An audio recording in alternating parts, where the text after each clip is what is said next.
আমার সকল বন্ধুদের আরও একবার স্বাগত জানাচ্ছে আমার চ্যানেলে। আশা করছি সকলে খুব ভালো আছো বন্ধুরা, আমরাও কিন্তু বেশ আছি। অনেক দিন ধরেই ভাবছিলাম এই যে শোকেসের ওপরে যে টেবিল ক্লথটা আছে ওটা চেঞ্জ করব। তো সেদিন বারোভূতের মেলায় গেছিলাম, সেখান থেকে এই টেবিল ক্লথটা নিয়ে এসেছি। দেখো সেম মানে প্রিন্টটা আলাদা কিন্তু মেটেরিয়াল সেম। আমি আমাদের এখানে নেতাজি নগর থেকে কিনেছিলাম, 150 টাকা নিয়েছিল। এই যেটা অ্যাশ কালারের পাতা আছে, আর যেটা নিয়ে এসেছি ওটা 100 টাকা নিয়েছে। 4 সিটার আর কি, 4 সিটার হলে এই ওপরটা পাতা যায়, সুন্দর একটু টেবিল ক্লথ পাতা থাকলে কি দেখতে ভালো লাগে। আর আমার এই দিকে যা জিনিসপত্র, যত তার, এগুলো একা সম্ভব নয়, কারণ একটা তার এদিক ওদিক হলেই পুরো বাড়ির যে সিসিটিভি ক্যামেরার কানেকশন সেটা নষ্ট হবে, তার জন্য আবার লোক ডাকাতে হবে, plus internet connection, plus TV, set top box, সব মিলিয়ে প্রচুর তার, প্রচুর তার। তো এই জন্য আশিস যেই সময় ছিল সেই সময় করতে হবে, এটা আমি ভেবেই নিয়েছিলাম। আর এদিকে ওর প্রচণ্ড ঠান্ডা লেগেছে, নাক থেকে কাঁচা জল বেরোচ্ছে, তারপরে ধুলো ফুলো নাকে ঢোকে, আরও সমস্যা। আর মানে আমার বাড়িতে এত পরিমাণে ধুলো হয় যে তুমি যদি রোজ না বোলাও কাপড়, তোমার ওই দুদিনেই ওরকম ধুলোর চর পড়ে যাবে। কারণ রাস্তার ওপরেই তো দেখো বাড়িটা, এত গাড়ি যায়। তো যাই হোক, কেমন হয়েছে টেবিল ক্লথটা অবশ্যই বলো, দাম অনুযায়ী ভালো পেয়েছি না? একটু দরদাম করতে হয়েছে আর কি। মাঝে মধ্যে না আমার উপরে এই পরিষ্কার করার ভূত চাপে, না পরিষ্কার হলে আমি কিছুতেই নিজেকে ঠিক রাখতে পারি না। যতই আমার মানে ঠিক ভাবি যে ঠিক আছে সবারই তো হয় মাঝে মাঝে অগোছালো, কিন্তু আমার যেন কেমন অস্বস্তি হয়। আর জানো তো এই যে ঘরের কাজ, সেদিনও তোমাদেরকে আমি এই ব্যাপারেই কথা বলছিলাম যে কারা দেখতে ভালোবাসবে জানো, যারা নিজের সংসারে সুখ পায়, যারা নিজের সংসারে সুখী, আর সংসারটা করতেও কাদের ভালো লাগে সুন্দর করে, যারা এই সংসারে এসেছে যে মানুষটার হাত ধরে তার কাছে যদি ভালোবাসা পায়, তার কাছে যদি প্রায়োরিটি পায়, তখনই ভালো লাগে সংসার করতে। আমি তোমাদের বলেছিলাম না, যখন আয়ুষ্মান ছোট ছিল তখন না আশিস ভীষণ মানে বন্ধু বান্ধবদের সঙ্গে বেরোনো, ঠাকুর বা যে দুর্গা পুজোর সময়টা ভীষণ আমার লোনলি ফিল হতো। তারপর যখন একটু বড় হচ্ছে, আমি নিজেকে আস্তে আস্তে চেঞ্জ করলাম যে না, শুধুমাত্র ঝগড়া অশান্তি করে লাভ নেই, আমাকেও নিজের লাইফটা সেট করতে হবে। তখন সবে ফেসবুক করি, বন্ধুবান্ধব, স্কুলের বন্ধুবান্ধবদের সাথে আবার যোগাযোগ করলাম, ওদের সাথে বেরোতাম মায়ের কাছে ছেলেকে রেখে। যখন নিজেকে বদল ঘটালাম, তারপরে দেখি সে আস্তে আস্তে বদলে যাচ্ছে। ওই জন্য নিজেকে ভীষণভাবে গুরুত্ব দিতে হয়, জানো তো, ভীষণভাবে গুরুত্ব দিতে। আমি তখনই বুঝেছিলাম যে আমি এত বেশি ছেলে হওয়ার পর ওর ওপর ডিপেন্ড করতাম, তুমি যেও না গো, আমি একা একা কী করবো, এরকম করতাম। এগুলো আমি আমার কাহিনী বলছি, হ্যাঁ, কেউ গায়ে মেখে নেবে না নিজে। তো তখন দেখতাম যে কারোর ওপর বেশি নির্ভরশীল হওয়া মানেই সে তোমার দুর্বল তোমাকে মনে করে। তো ওই জন্য সবসময় যে আমাকে বলো না অনেকেই, বা আমার বাড়ির লোকও আমাকে বলে, কী দরকার তো ইউটিউব করতে হবে না, ছেলেকে পড়া, এই নিজের মতন ঘরে থাক, কিছু করতে হবে না।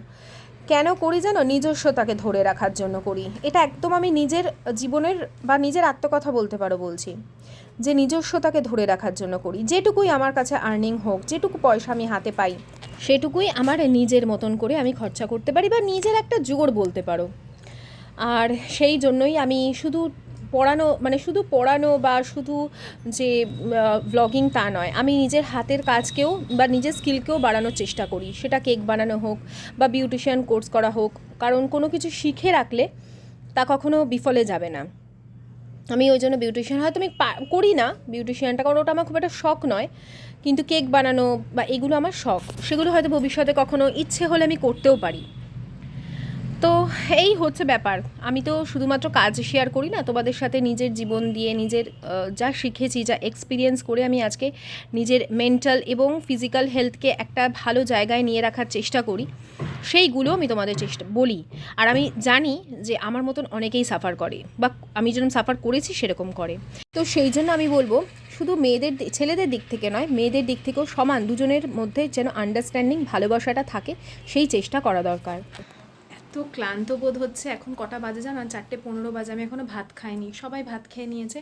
আমি আজকে পুরো ক্লাটার ফ্রি করেছি, বিশেষ করে আমার এই বারান্দাটা দেখাই তোমাদের, পুরো গুছিয়েছে। ওখানে একটা মোড়া ছিল, ছিল তোমার টুল ছিল, ওখানে ওপরে বালতিটা রাখতাম, ওই ঘর মোছার বালতিটা। আর ওইগুলো সমস্ত এগুলো আর ইউজ হয় না, কিন্তু ধরো খাটের তলাটা অনেকভাবে পরিষ্কার করবার জন্য ওই দুটো ওখানে রেখে দিয়েছি। আর এর মধ্যে আমার ওই বাসন কোসনগুলো সব ধুয়ে রাখার জন্য, তারপরে নিচের দিকটায় হচ্ছে তোমার এক্সট্রা ডিশ ওয়াশার একটা বোতল, ওই পেট্রোল আছে, আসে একবার রাত্রে একজন গাড়ি খারাপ হয়ে চলছিল না, তাকে দিয়েছিল, তারপর তার গাড়ি স্টার্ট হয়ে গেছিলো, তাই জন্য সে পেট্রোলটা নেয়নি। আর এখানে আমার কিছু কেচে কুচে রেখেছি বাথরুম থেকে বেরিয়ে স্নান করে। আর সমস্ত দেখো কত বাসন ধুয়েছি আমি, এই সমস্ত নোংরা ছিল, সব ধুয়েছি এগুলো। হ্যাঁ, কৌটো টৌটো সব ধুয়েছি, ধুয়ে পুরো নিচের ফ্লোর পরিষ্কার করে। আর ওই ঘর তো দেখলেই ওই ইয়ে করেছি। এখন এই যে জামা কাপড়ের যে টাল, এগুলো সব ভাঁজ করে জায়গা মতন তুলবো। তার আগে আমি ভাত খাবো, কারণ আমার শরীরে আর শক্তি আসছে না। ওদের অনেকক্ষণ খাওয়া গেছে। আমি স্নান করলাম, আজকে সোমবার ছিল তো, মানে সোমবারের পুজো। কিছু রান্না করেই নিয়ে আছি, কারণ যেদিন এই কাজগুলো থাকে সেদিন কিছু রান্না করা যায় না। তো খেয়েছে, আর আমিও তাই। এই যে ভাত নিয়েছি, ডাল সেদ্ধ, আলু মাখা, আর হচ্ছে ডিম সেদ্ধ। এটা একটু মাইক্রোওভেনে ঘুরিয়ে নিলে ঠান্ডা, একদম ঠান্ডা জল হয়ে গেছে তো একটু হয়ে যাবে। এটা ওরাও তাই খেয়েছে, আর আমিও এটাই খাবো। এক আধ দিন ভালো লাগে। আর কালকে রাতে আমরা খাওয়া দাওয়া করেছি, ওই শচীনদের বাড়িতে অনেক রিচ খাওয়া দাওয়া হয়েছে। তো রাতে আমি ভালো কিছু বানাবো, এমন নয় যে আমি কিছু বানাবো না। একটু ঘরদোরগুলো একটু গুছিয়ে নিই, তারপর তোমরা বলবে পায়েল তুমি সবসময় গোছাও, তাও তোমার অগোছালো হয়ে যায়। আমিও বুঝি না গো, আমিও বুঝি না যে কেন আমার এত অগোছালো হয়ে যায়। আসলে কি জানো, যদি তুমি আজকে গোছালে, ঠিক আছে, তুমি কালকে গোছাবে না, কালকে আর করলে না, তো তুমি ভাবলে গোছানো তো হয়ে গেছে। তোমার যে বাকি দুটো লোক আছে, তারা তো কেউ কিছু জায়গা মতন জিনিস রাখছে না, তারপরে সব ব্যস্ত থাকে, তারা বাইরে বেরোয়, সবসময় তাদের পক্ষে সম্ভব হয় না। এবারে পরের দিনও তুমি গোছালে না, তারা তাই করলো, তারপরের দিনও তুমি গোছালে না, তারা তাই করলো। এইভাবে তুমি এক সপ্তাহ যখন সব কিছু না করছো, তুমি ভাবছো এই তো সপ্তাহখানেক আগে করেছি, তখনই সব হয়ে যাচ্ছে অগোছালো। ওই জন্য সারাক্ষণ কাজ করতে হবে, সারাক্ষণ কাজ করতে হবে। না ভাই, অত পোষায় না। ওই জামা কাপড়গুলো নেহাত আমাকে ভাঁজ করে তুলতে হবে, কারণ শীতকাল তো, এখন শীতকালে প্রচুর জামা কাপড়। এমনিতে তো ভেতরে যেগুলো গরমকালে পরি সেগুলো তো থাকছেই, প্লাস এক্সট্রা 3 জনের জামা কাপড়। ন্যাচারালি আমাদের এই এখন পরিস্থিতি ঘর তোলে। আর আমরা তো পারি না, না, আমরা বেশ কিছু মানুষজন আছি যারা পারি না অগোছালোভাবে থাকে। যারা পারে তারা খুবই ভালো, বা যাদের অনেকগুলো ঘর আছে, একটা ঘরে টাল করে ফেলে এলো, ঠিক আছে। আমি তো সেটা পারি, তাও তো আমি বারান্দাতে ফেলি মাঝে মধ্যে কি প্রায়শই বারান্দাতে থাকে। আমি ভাতটা খেয়ে নিই, মুখটুক শুকিয়ে যাচ্ছে পুরো। তারপরে একটু রিল্যাক্স করে তারপরে আমি সমস্ত কাজকর্ম করতে বসবো, সেগুলো শেয়ার করবো। ওই দিকটাও শেয়ার করিনি, না হলে আরও দেরি হয়ে যেত। পুজো করলাম, খাওয়া দাওয়াটা সেরে নিই। আয়ুষ্মান পড়তে বেরিয়ে গেছে, 3:30 থেকে পড়া ছিল। এই হচ্ছে শান্তির খাওয়া, যাই বলো তাই বলো, বলো। সর্ষের তেল নিয়ে নিয়েছি কাঁচা, ওপর দিয়ে কাঁচা পেঁয়াজ কাঁচা লঙ্কা দিয়ে মেখেছি আলু ভাতেটা। কাঁচা লঙ্কা ডলে ভাতটা খাবো, ডিম সেদ্ধ, আর কি লাগে।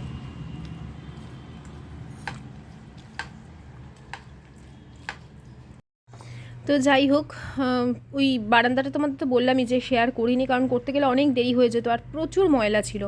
এখন তো নিজে পরিষ্কার করি না, সব কিছু সরিয়ে সরিয়ে যে মুছবো প্রত্যেক দিন তা হয় না যেহেতু, যার ফলে কি 1-2 দিনেই ওখানটা ধুলো পড়ে যায়। ওই জন্য পুরো একদম ক্লাটার ফ্রি করে একদম সাফ করে দিয়েছি।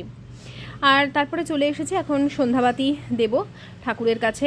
এই সকাল বিকেল দাঁড়ানোটাই হচ্ছে আমাদের সবথেকে জীবনের বড় পাওয়া, যে ঠাকুরের সামনে আমরা দাঁড়াবার মানে অধিকার পাচ্ছি, ঠাকুর আমাদের সেই অধিকার দিচ্ছেন। এমনও তো হয় কখনো কখনো ঠাকুর পুজো দিতে ইচ্ছে করে না, তখন মনে আমি কী পাপ করেছি যে ঠাকুর চাইছেন আমি তার সামনে যাই। এটা শিখেছি প্রেমানন্দ মহারাজের কাছ থেকে। তো চলো, এখন তো ওই ঘিয়াবাতি কিনে নিয়েছি, খুব সুবিধা হয়, আলাদা করে আমাকে ঘি দিয়ে প্রদীপ সাজাতে হয় না। চলো ঠাকুরকে ভালো করে আরাধনা করে নিই আগে। গুরুরেব পরম ব্রহ্ম তস্मै গুরবে নমঃ অখণ্ড মণ্ডলাকারং ব্যক্তং যেন চরাচরমহং। জয় গণেশ জয় গণেশ জয় গণেশ দেবা, মাতা জাকি পার্বতী পিতা মহাদেবা, एकदंत दयावंत चार भुजाधारी।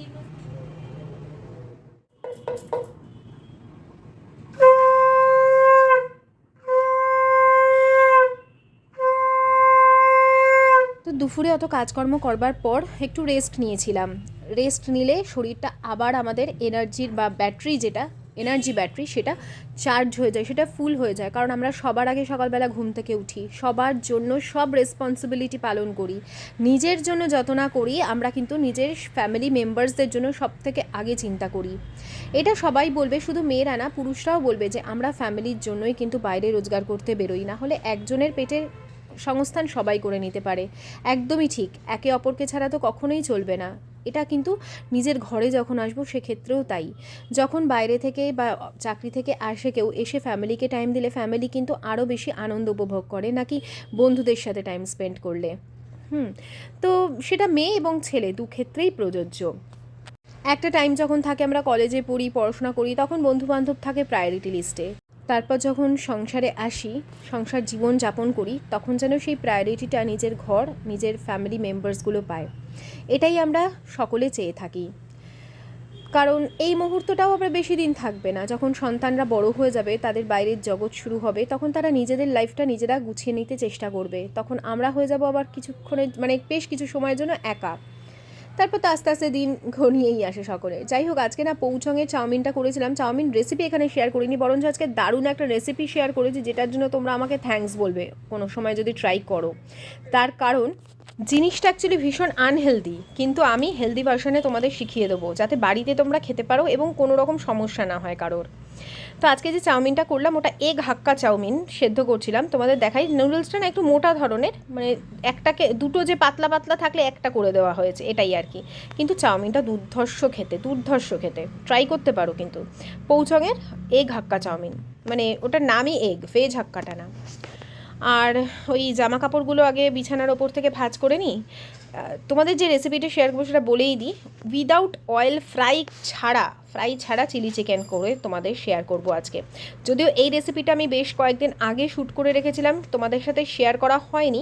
আজকে তো এগ হাক্কা নুডলস বানিয়েছিলাম, এগ চিকেন হাক্কা নুডলস, সেই রেসিপি না হয় পরে কোনো সময় শেয়ার করে দেবো। আর একটা টিপস এখানে বলে দিই, যখনই আমরা এই ঝাঁঝরি থালাতে ধরো উবুর করবো কিছু, সেটা যেটাই হোক, চাউমিন হোক, ভাত হোক, অনেক সময় হয় না ফ্রাইড রাইসের জন্য উবুর করি বা বিরিয়ানির জন্য, তখন একটু জল দিয়ে ধুয়ে নেবে, দেখবে এই ঝাঁঝরিগুলোর মধ্যে চিপকে যায় না।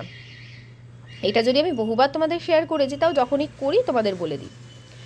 তো এই, আর টেম্পারেচারটা যাতে এরপর আর বেশি ওভারকুক না হয়ে যায়, সেই জন্য সঙ্গে সঙ্গে কলের তলায় ধুয়ে নিয়ে জল ছড়াবার জন্য রেখে দিই। ওদিকে জামা কাপড়গুলো ভাঁজ করতে করতেই চলে এসেছিলাম রান্নাঘরের কাজটা করতে। আর এই যে আয়ুষ্মানের স্কুল ড্রেসটা ভাঁজ করে জায়গা মতন রেখে দিচ্ছি, পরের দিন সকালে যাতে ও জায়গা হাতের কাছে পেয়ে যায়। আর বিছানাটা এবার ঝেড়ে ফেলবো। আর এই যে লাইব্রেরি থেকে এই বইটা নিয়ে এসেছে, পড়ার ওর হচ্ছে না, নিজে পড়াশোনা করেই পাচ্ছে না, গল্পের বই কি পড়বে বলো তো। ওই রাতের দিকে পড়তে পড়তেই ঘুমিয়ে পড়ে, পুরোটা পড়তেও পারে না বেচারা। আর এই দিকেই হচ্ছে বিছানাটা ঝেড়ে নিই। এই সময় খুব বেশি রাত হয়নি, সাতটা মতন বাজে হয়তো। আমি কফি খাইনি, আয়ুষ্মান এলে তারপরে কফি খাবো। ও পড়তে গেছে, আজকে ও দুটো পড়া থাকে, টিউশন স্কুল থেকে আসে 2:30, তারপর 3:30 থেকে ওর একটা পড়া থাকে, আবার 5:30 থেকে আরেকটা, 6টা থেকে আরেকটা পড়া থাকে।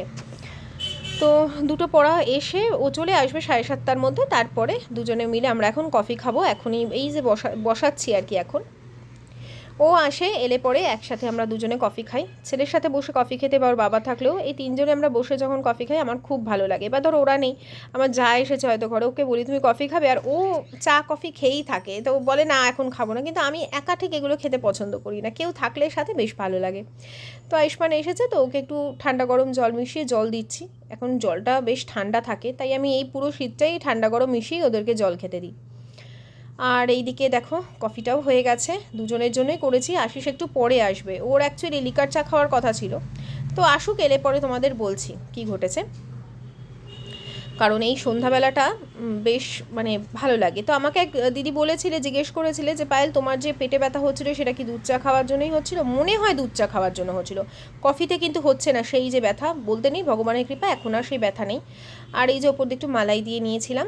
হ্যাঁ, তো দুধ চাটা ছেড়ে দিয়েছি টোটালি। পুরীতে যাও বা ওই 2-1 দিন আমাকে বাইরের চাটা খেতে হয়েছিল, তাই খেয়েছিলাম, না হলে আমার চায়ের সেই নেশা কেটে গেছে। আর চলো দুজনে মিলে বসে একটু কফি খাই। আর সকালের দিকে লিকার চাটা খাই। আমার এখন লিকার চা খেতে খুব ভালো লাগে, কারণ এখন বানাতে শিখেছি, ভালো চা এনে কিভাবে বানাতে হয় সেটা শিখেছি বলেই ভালো লাগে। চলো মালাইদার কফিটা আগে খেয়ে নিই। বলছো কফি করো কেন লিকার চা খাওয়া আদা দিয়ে? লিকার চা খাও কেন? করতে বস। ঠান্ডা লেগেছে যে তোমার? চুপ করলি কেন? স্কুল থেকে এসে দুটো পড়ে এসছে ছেলেটা। আমি পড়াবো আজ।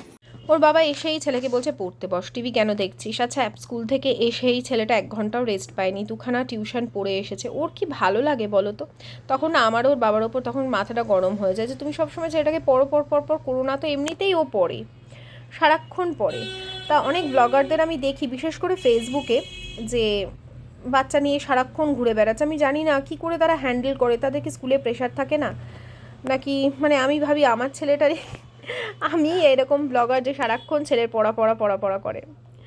যাই হোক, এখানে বসে না এই যে দুজনে টাইম স্পেন্ড করলাম। ও আশিস তো দেখলে এসেই বলছে কফি খাবো, কফি বানাও, তো কফি করে দিলাম। ঠান্ডা লেগেছে, যেটা খেতে চাই সেটাই বানিয়ে দিয়ে দিলাম। আর এখানে এই যে যেটা বললাম রেসিপিটা শেয়ার করব, বোনলেস থাই, হ্যাঁ বোনলেস থাই নিয়েছিলাম আমি চিকেনের, কিন্তু ব্রেস্টের পিস নিইনি। এরপর তার মধ্যে আদা রসুন কুচনো দিয়ে দিয়েছি, টমেটো দিয়ে দিয়েছি, মানে সমস্ত ধরনের সস এখানে অ্যাড করব, সয়া সসটা বাদ দিয়ে। আর এখানে চিলি চিকেন চিলি পনির যে সসটা আমার কাছে আছে সেটা অ্যাড করলাম পৌঁছঙে। তোমাদের কাছে হয়তো সবার কাছে এটা থাকবে না, তারা চিলি সস ইউজ করবে।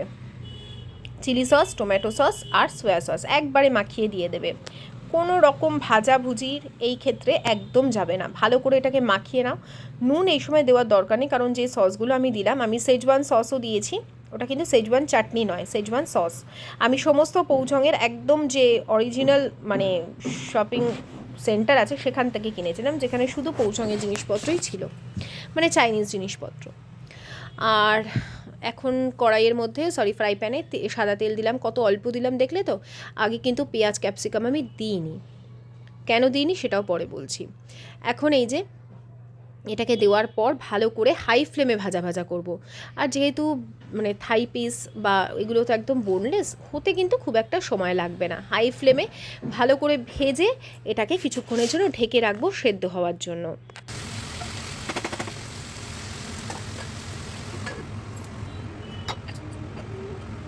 তো দেখো, যখনই আমি ঢাকা খুললাম বেশ কিছুটা জল বেরিয়ে গেছে আর সাইড দিয়ে তেলও ছেড়ে গেছে।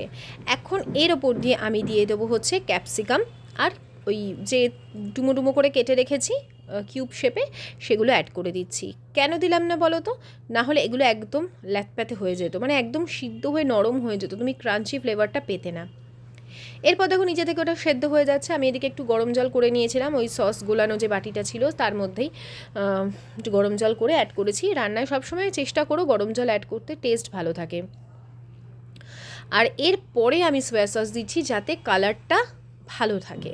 আমি অল্পই দিই, দেখো দোকানের খাবারের সঙ্গে আমাদের ঘরোয়া খাবারের কিন্তু এটাই পার্থক্য, এই ধরনের সসগুলো হিউজ পরিমাণে ব্যবহার হয় দোকানে, আর আমরা বাড়িতে থাকলে অল্প পরিমাণে করি, যাতে খেতেও ভালো লাগে, কালারটাও আসে, আর তার সাথে সাথে হেলদিও হয় জিনিসটা। কখনো বানিয়ে খেয়ে কিন্তু আমাকে অবশ্যই রিভিউটা দেবে যে পায়েল এটা বানিয়েছিলাম দুর্ধর্ষ হয়েছে, তো বলবেই তোমরা, এইটুকু আমি গ্যারেন্টি দিয়ে বলতে পারি, কারণ আমার হাজব্যান্ডও কিন্তু খেতে ভালোবাসে এটা। আর লাস্টে একটু ওই কর্নফ্লাওয়ার গোলা জল দিয়ে দিলাম, না কর্নফ্লাওয়ারে কোট করতে হয়েছে না আমাকে ডিপ ফ্রাই করতে হয়েছে, তাহলে বলো এটা কোন অ্যাঙ্গেল থেকে আনহেলদি হবে। খালি সসগুলো দিতে হয়, সসও তো ঠিকই আছে, চলো ওগুলো তো চলেই, পার্ট অফ লাইফ হয়ে গেছে এগুলো আমাদের। আর এরপরে সামান্য একটু চিনি দিয়েছি, কারণ টমেটো সস বাদে বাকি সসগুলো একটু তো মানে নোনতা হয়। আর লাস্টে দেবো বেশ কিছুটা গোলমরিচ। এখন আর আমি কেনা গোলমরিচটা আনি না, ওই গোটা গোলমরিচ, মানে কেনা বলতে হচ্ছে গোটা গোলমরিচ আনি, গুঁড়ো প্যাকেটগুলো আনি না, কারণ ওতে আর ফ্লেভার পাই না। ওই জন্য গোটা গোলমরিচ থাকে, একটুখানি ওই হামানদিস্তাতে থেতো করলেই কিন্তু হয়ে যায়। তো এই হয়ে গেল, এর মধ্যে এখন এটা অ্যাড করে দিলাম। অবশ্যই বাড়িতে ট্রাই করে আমাকে জানিও তোমাদের কেমন লাগলো। আজকের মতন বন্ধুরা ভিডিওটা এখানেই শেষ করছি। যদি তোমরা আমার কথার সাথে সহমত হও বা আমার সমস্ত ভিডিও তোমাদের ভালো লাগে, অবশ্যই একটা করে কমেন্ট করে যেও, তাহলে আমারও ভালো লাগবে। ও লাস্টে যেটা আগের দিন তোমাদের বলেছিলাম না যে আমি এটা ট্রাই করেছি, সেটা হচ্ছে যে সিজমা অয়েল, যেটা তিলের তেল যেটাকে বলে, এত দামি, 600 না কত এরকম দাম, কী জন্য এত দাম আমি তো ভেবে পেলাম না। কিরকম একটা প্রথমে গন্ধ লাগছিল বিচ্ছিরি, কিন্তু রান্নায় দেওয়ার পর ভালো লাগলো খেতে, মানে একদম মনে হচ্ছে যে এই অথেন্টিক চাইনিজ যে রেস্টুরেন্টে যে ধরনের, আমি তাও একদম সামান্য দিয়েছি, জানি না এটা কীভাবে রান্না করে। যাই হোক, আজকের মতন বিদায় নিচ্ছি, সকলে খুব ভালো থেকো, রেসিপিটা ট্রাই করো, আবার আসছে আগামীকাল, টাটা।